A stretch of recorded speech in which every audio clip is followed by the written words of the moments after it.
Hey everyone, Brett from Kitchen Table Commander here, and I'm back with another deck tech. This time I'm diving into the hive with the First Sliver. I know what you're thinking, but your content is usually so nice and fair. What happened? Don't worry, this isn't a permanent change. Sometimes you just have to add a little chaos into your life.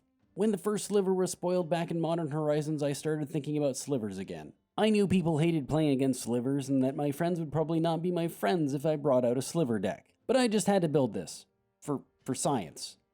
Before we get into the deck, I want to remind you to subscribe to the channel if you haven't already, and hit that like button. It helps me know if I'm doing a good job. With that said, let's get into it. First off, let's talk about our commander. The First Sliver is a 7/7 for one of every color. Pretty good specs to begin with. It has Cascade. Getting better. And it gives all sliver spells you cast Cascade. Just bonkers if all you ever do is cast sliver spells. Oh wait, that's what we're gonna do. Well, I guess that's the video, no need to keep watching, I've ruined the ending. Except you need to know what slivers to put in the deck and how to capitalize on that ability. Guess it's not over yet. Let's start off small with our spell package. This is a bit on the light side since we obviously want the majority of our deck to be slivers. We only have 3 enchantments and 2 each of instants and sorceries. We have Familiar Ground and Cruel War Chant for a funny combo. The War Chant gives our slivers a boost to power plus menace, while Familiar Ground prevents our opponents from blocking with more than one creature. Guess we're getting our damage through. The rest of our spells are removal. We have Time Ebb to send a creature back to the top of our opponent's library. Alpha Brawl can act like a one-sided board wipe if used correctly. D-Spark gets rid of anything with CMC 4 or greater. Obviously we're including Oblivion Ring because, well, Oblivion Ring. And we have Abzan Charm to give us a little flexibility. Exile something power 3 or greater, draw some cards and lose some life, or give a couple creatures +1/+1 counters. There's only one other non-ramp, non-creature card in the deck, but I'll get to it later. Okay, here's the part that's really going to get this deck's engine revving. Our slivers. To keep this in even the realm of budget builds, I didn't include the usual commanders in the 99. So there's no Sliver Queen, Sliver Legion, Sliver Overlord, or Sliver Hive Lord. Now prices will change, but with the exception of a handful of slivers, we're talking an average price of 31 cents for our creatures. Don't think because this is a budget build that it's weak. This deck plays very well and can be quite competitive. That's enough babbling, let's get into it. Slivers are typically 1/1s and 2/2s, so we need a way to make them bigger.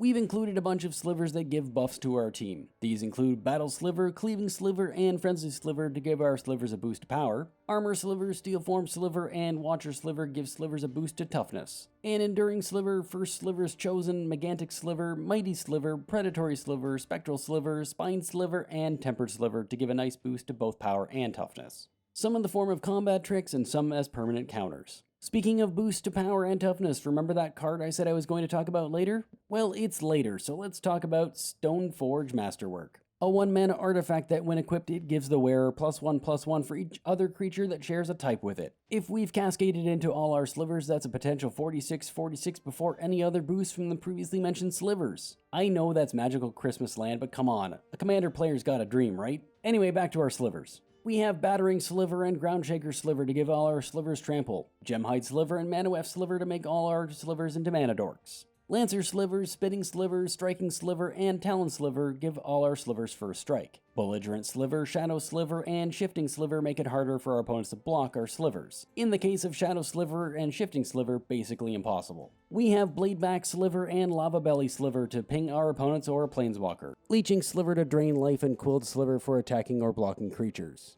Clot Sliver and Poultice Sliver give our team the ability to regenerate. Blur Sliver and Reflex Sliver give all our slivers haste. Winged Sliver gives slivers flying, while Cloud Shredder Sliver gives them flying and haste. Constricting Sliver makes all our slivers into the creature version of Oblivion Ring. Ghost Flame Sliver makes all our slivers colorless, meaning we can get around protection like the swords or Mom. Mistform Sliver gives us the ability to take on any creature type until end of turn, capitalizing on any symmetrical effects that care about creature types our opponents might be playing, like Steely Resolve or Urza's Incubator. Quick Sliver gives our slivers flash so we can surprise our opponents. Screeching Sliver lets us mill our opponents. And with 47 possible slivers on the battlefield, it won't take long to take them out of the game. And with Scuttling Sliver giving us the ability to untap all of our slivers, it might as well be game over. Mesmeric Sliver turns all our sliver spells into mini Jace the Mind Sculptors. And last but not least, Sentinel Sliver to give all our slivers vigilance. So the only time we need to tap them is for their abilities. Oh, and who could forget about Fury Sliver? Giving all your slivers double strike is hard to beat. As you'd expect, a 5-color deck needs a fair amount of fixing, though keeping it budget is the real trick. We've included signets to help boost our mana production as well as give us all the colors we need: Azorius, Boros, Dimir, Gruul, Izzet, Orzhov, and Simic. Likewise, we've added the accompanying guild gates. Because of the demand on Gruul colors, we've also included Timbergorge. And what commander deck would be complete without Command Tower? Then last is our basics: 8 plains, 3 islands, 4 swamps, 7 mountains, and 7 forests.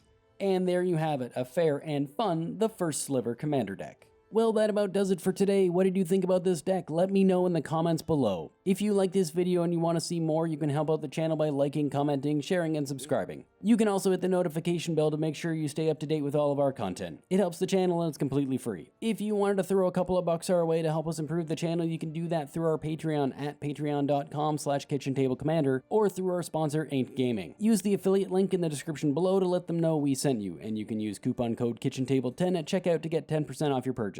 You can even pick up the Kitchen Table Commander Playmat while you're there. As usual, you can find me on Twitter at KitchenTableCMD and on both Instagram and Twitch at Kitchen Table Commander. Streaming Tuesdays at 7 p.m. and Saturdays 1 p.m. Eastern. I'll leave links in the description to all our socials. It's been a blast, and I'll see you in the next video.